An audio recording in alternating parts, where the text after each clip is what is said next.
Trading account के बाद अब हमारा नेक्स्ट टॉपिक है profit and loss account. Profit and loss account का पूरा कॉन्सेप्ट, थ्योरेटिकल फ्रेमवर्क और फॉर्मेट और उसके अंदर कौन कौन से आइटम डेबिट और क्रेडिट साइड में रिकॉर्ड होते हैं उसको हम स्टार्ट करने जा रहे हैं। ट्रेडिंग अकाउंट को पढ़ना मत भूलिएगा, डिस्क्रिप्शन में आपको लिंक मिल जाएगा। तो प्रॉफिट एंड लॉस अकाउंट का पहले थ्योरेटिकल फ्रेमवर्क देखते हैं क्या है। Profit and loss account shows the net profit and net loss of the business for the accounting period. Profit and loss account एक नॉमिनल अकाउंट होता है, जितने भी एक्सपेंस हैं वो डेबिट साइड में, जितनी भी इनकम है वो क्रेडिट साइड में। कौन से एक्सपेंस और कौन सी इनकम डेबिट और क्रेडिट में आएगी वो अभी हम आगे बताएंगे आपको। तो प्रॉफिट एंड लॉस अकाउंट का जो रिजल्ट होता है वो नेट प्रॉफिट या फिर नेट लॉस होगा। आगे दिया है दिस अकाउंट इज प्रिपेयर्ड, क्यों बनाया जा रहा है, in order to determine the net profit और नेट लॉस। देखिए अभी हमने बताया आपको नेट प्रॉफिट या नेट लॉस जानने के लिए हम प्रॉफिट एंड लॉस अकाउंट बनाएंगे, ग्रॉस प्रॉफिट और ग्रॉस लॉस के लिए ट्रेडिंग अकाउंट बनाएंगे। आगे दिया है during an accounting period for a business concern, एक अकाउंटिंग पीरियड का पूरा प्रॉफिट एंड लॉस अकाउंट बनाया जाएगा और बिजनेस कंसर्न का। Profit and loss account get initiated मतलब started. Profit and loss account किस बैलेंस से स्टार्ट किया जाता है, by entering the gross loss on the debit side और gross profit on the credit side.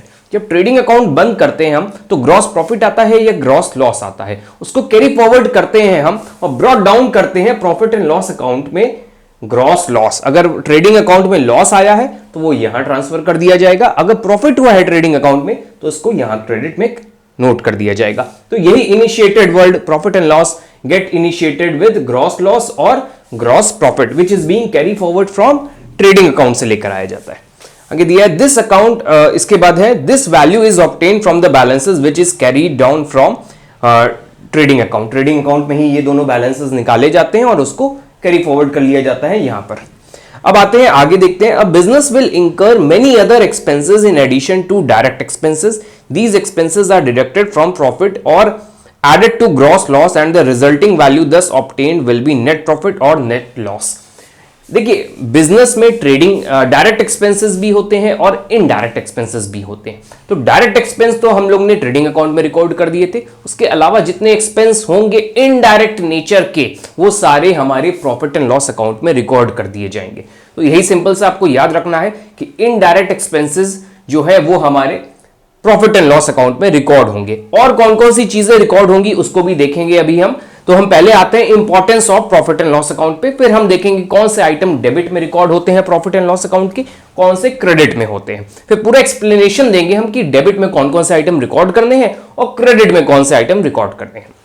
Importance देखिए दिया हुआ है, क्या क्यों हम बनाए प्रॉफिट एंड लॉस अकाउंट, उसकी इंपॉर्टेंस और नीड को हम बताने जा रहे हैं। The profit and loss statement can be made by two processes, दो तरीके से बनाया जाता है। The first method is single step income statement which is adds all revenue and minus all the expenses. The second method is multi step income statement which involves many step to find profit and loss statement. देखिए दो step से बनाया जाता है profit and loss account, एक तो simply minus करके कर दीजिए या फिर एक अकाउंट बना के कर दीजिए। तो आपको अकाउंट बना के बेस्ट रहेगा समझाना, तो हम इसीलिए अकाउंट बना के यहां समझाने जा रहे हैं। और इंपॉर्टेंस क्या है इसकी, टू फाइंड नेट प्रॉफिट। ये क्यों बनाएंगे हम account, to because we want to find net profit, net profit जानने के लिए हम बनाते हैं। फिर है to find total expenses, total expenses कितने किए बिजनेस कंसर्न ने उसको जानने के लिए हम प्रॉफिट एंड लॉस अकाउंट बनाते हैं। फिर है to find the ratio between net profit and sales, profit निकल कर आ रहा है हमारा और सेल्स कितनी हुई थी उसका रेशियो अगर एनालिसिस करना है, फाइनेंशियल जो भी फाइनेंशियल्स आए हैं हमारे उसका एनालिसिस करना है तो हम प्रॉफिट एंड लॉस अकाउंट बनाएंगे, क्योंकि यहां से हमें पता चल जाएगा कि कितना नेट प्रॉफिट हुआ है और कितनी सेल्स थी, कितना सामान सेल करने पे कितना नेट प्रॉफिट आ रहा है। अगर ये जानना चाहेगा तो नेट प्रॉफिट निकालना पड़ेगा, जिसके लिए उसको प्रॉफिट एंड लॉस अकाउंट बनाना पड़ेगा। तो इसलिए भी हम बनाते हैं। Helps in reducing indirect expenses, profit and loss account में इनडायरेक्ट एक्सपेंसेस रिकॉर्ड किए जाएंगे और हमें पता चलेगा इस अकाउंट को देखकर कि मेरे इनडायरेक्ट एक्सपेंसेस कौन कौन से हुए हैं। उसको कंट्रोल करेंगे ना नेक्स्ट ईयर, अगर लगेगा कि ज्यादा एक्सपेंस हो रहे हैं तो हमें कहां से पता चलेगा कि ज्यादा एक्सपेंस हुए हैं। ये अकाउंट बनाकर हम देखेंगे कि यहां पर इतना एक्सपेंस लिखा है 5,000, पिछले साल 3,000 का था तो 2,000 एक्स्ट्रा हो गया। इसको कंट्रोल करना है, आगे कंट्रोल करना है कि 5 के ऊपर ना जाए और 5 के नीचे ही आए। तो ये करने के लिए भी हम प्रॉफिट एंड लॉस अकाउंट बनाते हैं।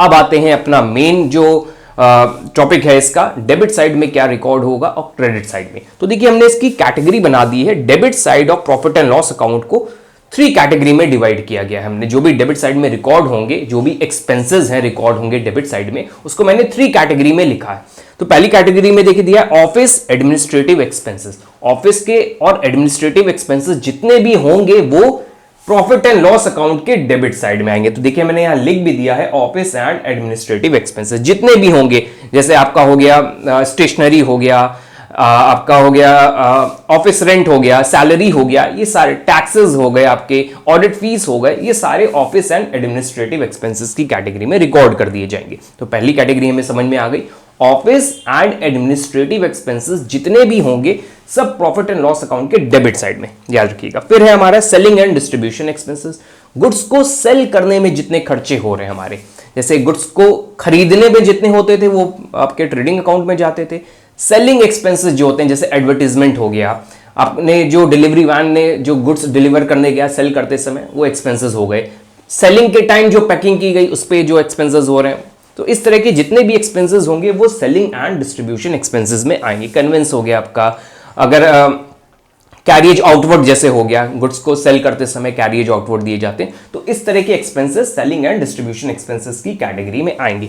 अब आते हैं कुछ ऐसे एक्सपेंस होते हैं ना वो डायरेक्ट नेचर के होते हैं ना इनडायरेक्ट, और इनडायरेक्ट भी होते हैं तो वो इन दोनों कैटेगरी में नहीं आते हैं, तो उनको हम अदर एक्सपेंसेस, मिसलेनियस एक्सपेंसेस या अदर एक्सपेंसेस की कैटेगरी में डाल देते हैं, तो वो यहां रिकॉर्ड हो जाता है। तो ये 3 तरीके के एक्सपेंस आपको समझने हैं। पहला था हमारा office and administrative expenses, second one was your selling and distribution, and third one was miscellaneous expenses. इन सारे एक्सपेंसेस को हम डेबिट साइड में रिकॉर्ड कर देंगे। किसके साथ रिकॉर्ड करेंगे? ग्रॉस लॉस के साथ। अब आते हैं क्रेडिट साइड में क्या रिकॉर्ड होगा। तो क्रेडिट साइड स्टार्टिंग होगी हमारी ग्रॉस प्रॉफिट से, देखिए वहां लिखा हुआ है, और उसके अलावा क्या रिकॉर्ड होगा? Gains and other income. Asset को सेल करके जो मैंने कमा लिया उसको हम गेन कहते हैं। सपोज मेरी फर्नीचर था 50,000 का, हमने उसको 55,000 में सेल कर दिया, 5,000 जो मैंने अर्न कर लिया उसको गेन कहेंगे। तो gain profit and loss account की क्रेडिट साइड में रिकॉर्ड होगा। या अदर इनकम, जैसे कमीशन मिल जाना, कमीशन रिसीव्ड, तो कमीशन पेड है तो इधर आ जाएगा, कमीशन मैंने अगर पे किया है, डिस्काउंट दिया है अगर मैंने तो यहां आएगा, डिस्काउंट अगर मिला है तो इधर आ जाएगा। मतलब अदर इनकम जो भी होंगी हमारी अलग सोर्सेज से, इंटरेस्ट ऑन इन्वेस्टमेंट अगर हमने अर्न कर लिया, तो इस तरह के एक्सपेंसेस इस साइड रिकॉर्ड किए जाएंगे। तो ये हो गए हमारे प्रॉफिट एंड लॉस अकाउंट के डेबिट और क्रेडिट आइटम क्या रिकॉर्ड किए जाएंगे। अब इस वीडियो के बाद हम क्वेश्चंस अपने स्टार्ट करेंगे। तो देखिए एक हमने छोटा सा यहाँ एक पूरा समरी बना हुआ यहाँ पे शो कर रहे हैं कि प्रॉफिट एंड लॉस अकाउंट किस तरह रिकॉर्ड होता है। और देखिए यहाँ पे अलग अलग एक्सपेंसेस दिए हुए हैं, जैसे यहाँ दिया dividend received, interest received income side में।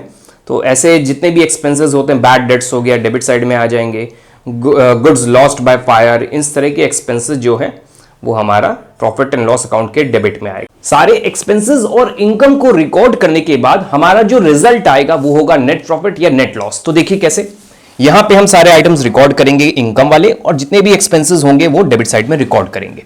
अगर इधर का टोटल ज्यादा आता है और इधर का कम आता है तो जो डिफरेंस आएगा वो इस साइड आएगा, और इस साइड अगर आता है तो उसको हम कहेंगे नेट प्रॉफिट। और ये नेट प्रॉफिट कैपिटल अकाउंट में ऐड हो जाएगा। जब हम बैलेंस शीट बनाएंगे तो इसका यूज बताएंगे कि कहां किया जाता है। तो आपको पता चल गया, इधर ज्यादा इनकम ज्यादा है और एक्सपेंसेस कम है, तो जो दोनों का जो डिफरेंस आएगा वो नेट प्रॉफिट हो जाएगा। इसी का वाइसी वर्सा करते हैं, इधर ज्यादा है, एक्सपेंस ज्यादा है, इनकम कम है, तो क्या हो जाएगा? Net loss. तो ये हमारा पूरा topic profit and loss account complete हो जाता है। नेक्स्ट वीडियोस में हम कुछ प्रॉफिट एंड लॉस अकाउंट के क्वेश्चंस करेंगे।